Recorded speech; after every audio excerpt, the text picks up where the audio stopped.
Buenas, hoy vamos a hablar sobre la comunicación Modbus con el variador de General Electric. Para esto necesitamos saber primero cómo funciona el protocolo de comunicación Modbus. Como ya sabemos, para tener una comunicación es básicamente el recibir y enviar mensajes que contienen datos. Ya, en este caso, en este protocolo de comunicación Modbus, este mensaje va a tener 4 elementos principales, que son como los que se pueden ver en la imagen, que consta del direccionamiento del esclavo, el código de la función, la data en sí y un chequeo de errores. Ya vamos a hablar brevemente de qué se trata todos estos elementos. Otra cosa que cabe recalcar es que esta secuencia de estos elementos y el orden siempre va a ser el mismo para todos los mensajes, no va a cambiar. Como ya sabemos, la comunicación siempre empieza con el maestro. El maestro es el que va a empezar la comunicación, el que va a enviar el mensaje a la red donde están conectados los demás esclavos. Y una vez que el maestro envíe este mensaje al esclavo que él desea, con el que él desea comunicarse, este dicho esclavo va a recibir e interpretar el mensaje y responderle al maestro. Cuando se hace esto, los nodos restantes de los esclavos en la red Modbus ignoran este mensaje, puesto que este mensaje contiene un direccionamiento único para cada esclavo. Entonces, si no es su dirección, simplemente no van a leer este mensaje. Las funciones del Modbus son prácticamente leer y escribir en registros internos de memoria a los esclavos, con la finalidad de configurar, monitorear y controlar las entradas y salidas de los esclavos. Es como si nosotros recordábamos más o menos cómo leer una RAM, los registros de una RAM. Podemos leer, podemos escribir en él, y para eso necesitamos ciertos protocolos, que en este caso, ya para este tipo de comunicaciones, es el protocolo Modbus de comunicación.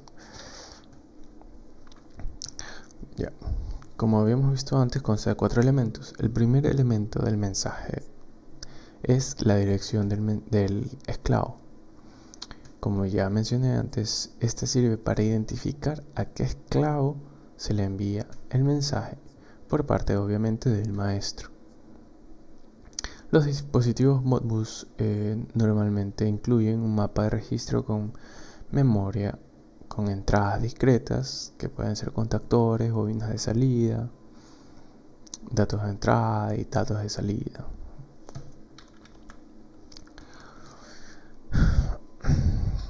Los siguientes dos elementos, que eran el código de función y la data en sí, se los conoce también como uno solo, como unidad de protocolo de data, o PDU por sus siglas en inglés. Este PDU se divide en bytes y por su nombre de campo, que es lo que tenemos en la imagen al lado derecho, que está el código de función, contiene la dirección de comienzo, dividida en 2 bytes, el high siendo el más significativo y el low el menos significativo, asimismo la longitud de los registros que se van a leer o a escribir. Asimismo también dividido en 2 bytes, uno high y otro low. El código de función básicamente es lo que se desea hacer como acciones de leer y o escribir en las distintas partes de los registros de memoria del esclavo. Este código de función tiene una particularidad que solo posee un byte, es decir que los valores pueden ir desde 0 hasta 255. Obviamente no todos los valores van a ser para todos los esclavos, porque habrán casos especiales. Aquí tenemos los códigos de función más comunes que se utilizan en el protocolo de comunicación Modbus. Tenemos lectura de salidas de bobinas, tenemos lectura de salida de contactos de salida, discretos, también se pueden leer contactos analógicos de entrada, de salida, registros, etc. Cabe recalcar que estos códigos, al lado izquierdo tenemos el código en decimal, pero en el protocolo de comunicación se lo lee en hexadecimal.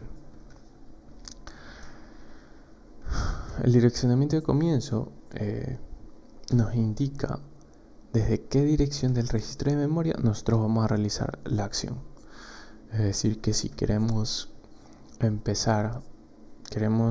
hacer una acción desde el registro 20 hasta el 100, nosotros vamos a tener que en esta dirección de comienzo vamos a tener que poner el número 20, que es el donde nosotros queremos iniciar. Ya. Como ya les mencioné antes, puede ser 2 bytes, uno significativo que es el high y el menos significativo que es el low.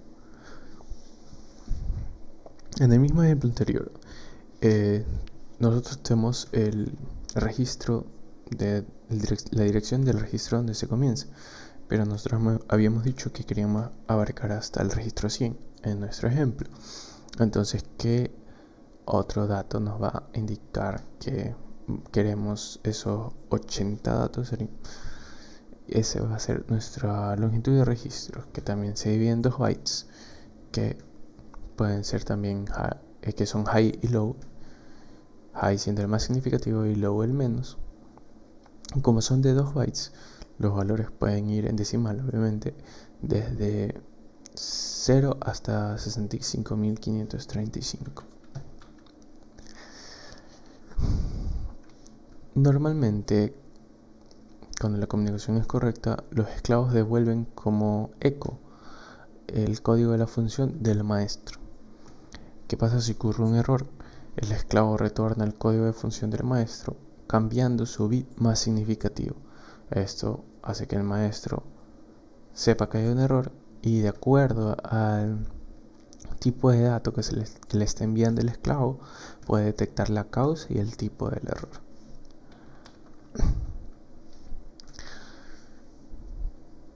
También cabe recalcar que la comunicación de dispositivos Modbus también se puede dar con una computadora de escritorio, una PC, si se descarga un software de simulación Modbus. Ya. Esta conexión puede ser vía Ethernet o puede ser serial por un puerto USB, o, dependiendo cómo se vio en las prácticas, con un convertidor RS485 a USB, y ese USB va a la computadora. Esta computadora se puede configurar como esclavo o como maestro, dependiendo lo que se quiera realizar. Este software de simulación nos permite realizar todos los distintos tipos de función, de códigos de función que hay. Si quiero leer cierto registro, quiero leer ciertas bobinas de salida, etc.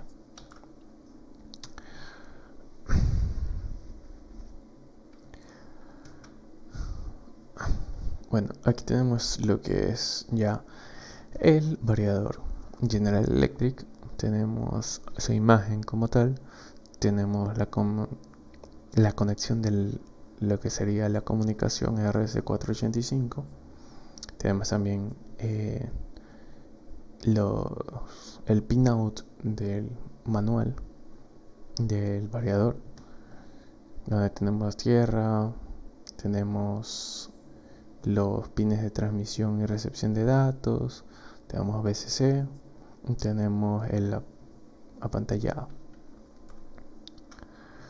También vamos a tener de acuerdo al manual del variador General Electric, las conexiones, como son donde van a las borneras los cables de comunicación del RS485, las conexiones, los contactos, los sensores, la alimentación, etc.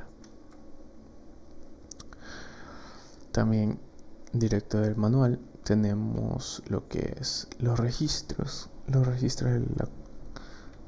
del variador con la comunicación Modbus RTC. Tenemos, como podemos observar, distintos números de registros, tienen diferentes descripciones. Unos se refieren a grupos de parámetros desde ciertos valores a ciertos valores, otros ya logran ser datos de entrada, datos de salida, etc. También se almacenan datos en las bobinas, como lo llama el manual de variador de General Electric.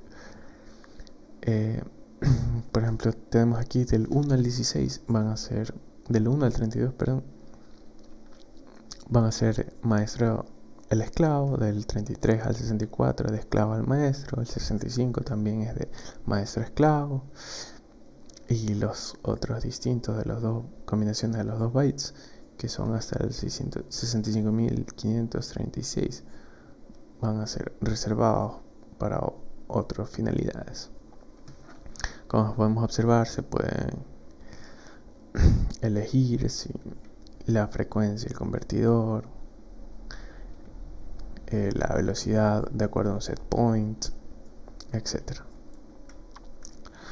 Aquí tenemos más a detalle las bobinas que vimos anteriormente, que significa que la bobina 1 está en 0, la bobina 1 está en 1, y así podemos ver que si queremos un freno si queremos darle start, una rampa, un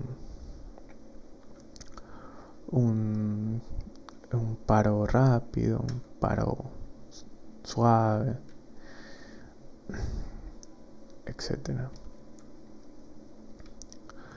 Aquí tenemos un ejemplo de lo que sería ya el mensaje de la comunicación Modbus. Como habíamos mencionado antes, vamos a tener primero el direccionamiento del esclavo, vamos a tener el código de función, vamos a tener los 2 bytes de dirección de comienzo, vamos a tener qué tan grande va a abarcar lo que queremos hacer, y tenemos el chequeo de errores.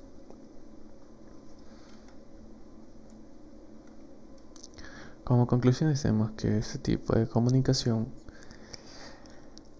que nos permite que un maestro conectado a la red Modbus RTU se comunique con varios esclavos, y este maestro es el único que va a poder iniciar las comunicaciones, y ese maestro decide a qué esclavo en específico se va a comunicar, y eso se ve reflejado en el direccionamiento del esclavo. Y si los demás esclavos que no son al cual el maestro quiere mandarle el mensaje, los demás los van a ignorar. También se reconoció la estructura interna del protocolo de comunicación Modbus, identificando cada una de sus partes y sus funciones principales de manera general. También se identificó las distintas direcciones de las bobinas y de los registros, y más o menos qué hacen cada una de ellas y cómo es su estructura.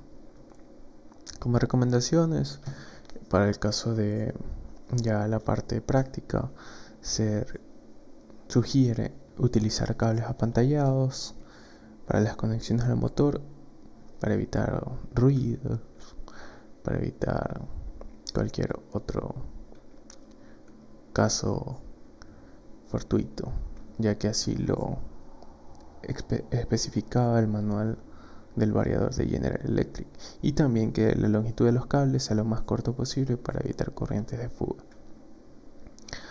Para la comunicación Modbus también se sugiere leer toda la tabla de los códigos de funciones del protocolo para así tener una buena idea en general de todo lo que se puede hacer con este protocolo. Estas son las referencias de lo que prácticamente era el protocolo de comunicación Modbus RTU y los manuales de General Electric. Muchas gracias.